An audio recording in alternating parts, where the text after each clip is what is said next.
अस्सलाम वालेकुम व्यूअर्स। उम्मीद है आप सब लोग खैरियत से होंगे। स्टार्ट करते हैं जी आज का लेक्चर, जिसका टाइटल है इंट्रोडक्शन टू सीएसएस। व्यूअर्स, हम जिस सीएसएस की बात कर रहे हैं वो है सीएसएस 3, यानी हम लोग वर्जन 3 के ऊपर काम करेंगे। वेबसाइट डेवलपमेंट के अंदर सीएसएस का अगर इस्तेमाल ना हो तो वेबसाइट नामुकम्मल है। वेबसाइट के अंदर जितने भी कलर्स होते हैं, ग्राफिक्स होते हैं, एनिमेशंस होती हैं, या फिर 2D और 3D की ट्रांसफॉर्मेशंस होती हैं, ईच एंड एवरीथिंग सीएसएस से डेवलप की जाती हैं। सीएसएस वेबसाइट के अंदर बहुत ही एक मेजर बिल्डिंग ब्लॉक है। तो इसी के ऊपर आज की कंप्लीट वीडियो है। इस वीडियो को कंप्लीट एंड तक जरूर देखिए। आज की ये बेसिक वीडियो है ताकि आगे आने वाली तमाम वीडियोस की आपको प्रॉपर समझ आ सके। बात करते हैं जी सबसे पहले कि हमें सीएसएस को क्यों सीखना चाहिए। सीएसएस जैसा कि नाम से जाहिर है, ये एट अ टाइम हमें 3 फीचर प्रोवाइड करती है। Number 1 cascading, number 2 style, number 3 sheet.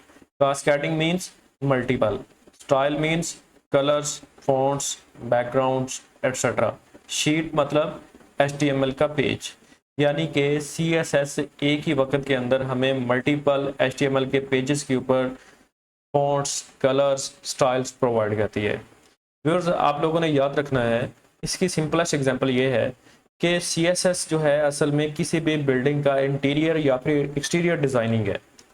पूरी की पूरी बिल्डिंग HTML समझ लीजिए, और जो ग्रे स्ट्रक्चर है वो सिर्फ और सिर्फ हम लोग HTML के साथ बिल्ड कर सकते हैं। अगर हमें उसमें अट्रैक्शन चाहिए, कलर्स चाहिए, फॉन्ट्स चाहिए, उसके अंदर एनिमेशन चाहिए, then we should have to use a CSS। दूसरा इसका फ़ायदा ये है सबसे बड़े कि स्टाइलिंग द HTML टैग्स। हम लोगों ने जितने भी टैग्स यूज़ किए होते हैं, अगर उसके अंदर हम लोग स्टाइलिंग नहीं करेंगे तो हमारी वेबसाइट को लोग देखना पसंद नहीं करेंगे। हम अपनी वेबसाइट्स को अट्रैक्टिव बनाना चाहते हैं। वेबसाइट्स के अंदर डिफरेंट तरह के हम लोग स्टाइलिंग करेंगे, तो वो वाली styling with the help of CSS होगी। बगैर CSS के हम लोग अपने HTML टैग्स को स्टाइलिश नहीं बना सकते। नंबर 3 पे रिस्पॉन्सिव वेबसाइट्स हम लोग बिल्ड कर सकते हैं। रिस्पॉन्सिव वेबसाइट्स क्या होती हैं? व्यूअर्स, वेबसाइट्स के 2 व्यू होते हैं। एक डेस्कटॉप व्यू होता है, दूसरा हमारे सामने व्यू होता है जिसको हम लोग कह देते हैं मोबाइल व्यू होता है। ये आपके सामने एक ग्राफिक्स शेयर कर रहा हूँ, इसमें आप लोग देख सकते हैं एक डेस्कटॉप व्यू है, दूसरा मोबाइल है, इन बिटवीन टैबलेट भी है। टैबलेट के बहुत रेयर केसेस होते हैं, इसीलिए मैंने 2 का नाम लिया, मोबाइल एंड डेस्कटॉप होता है। अगर हम तीनों डिवाइसेस की भी बात करें तो तीनों की जो स्क्रीन की रेजोल्यूशन है, स्क्रीन के जो साइजेस हैं वो डिफरेंट है।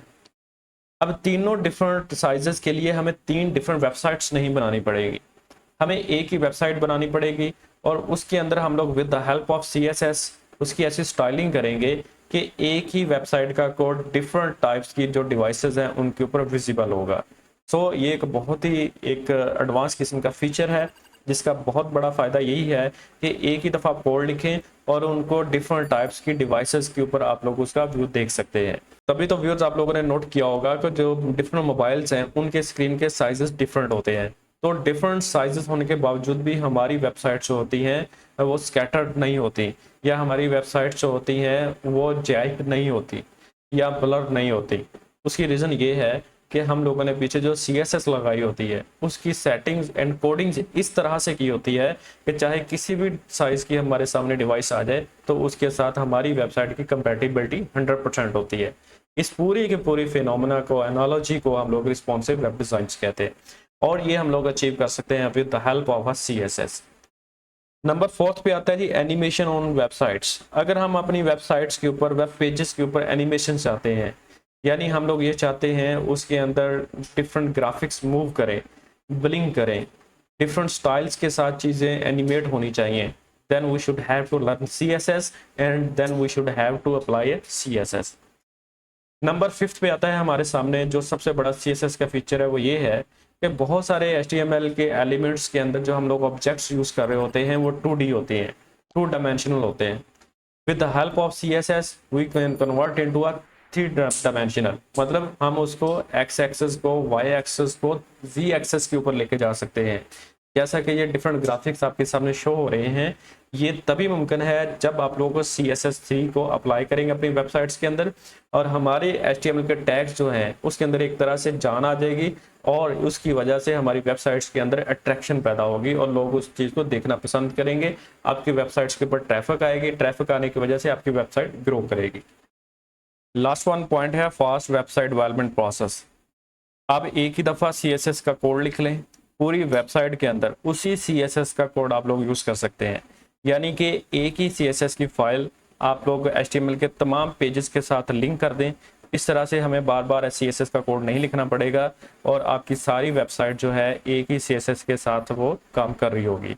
तो इसी वजह से हम लोग वेबसाइट्स की जो डेवलपमेंट है उसका प्रोसेस बहुत फास्ट बना सकते हैं।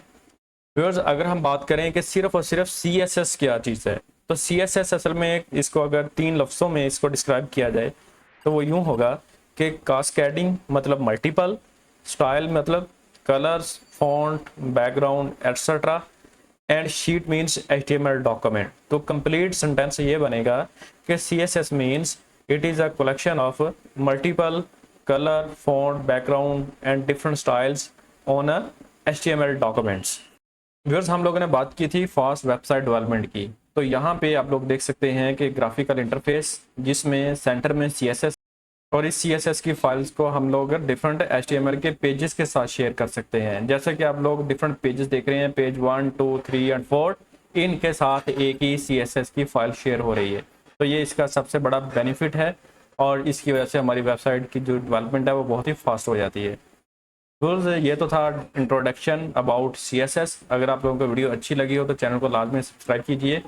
CSS की कंप्लीट वीडियोस देखने के लिए आप लोग स्टे ट्यून्ड रहिए और thank you very much and अल्लाह हाफिज़।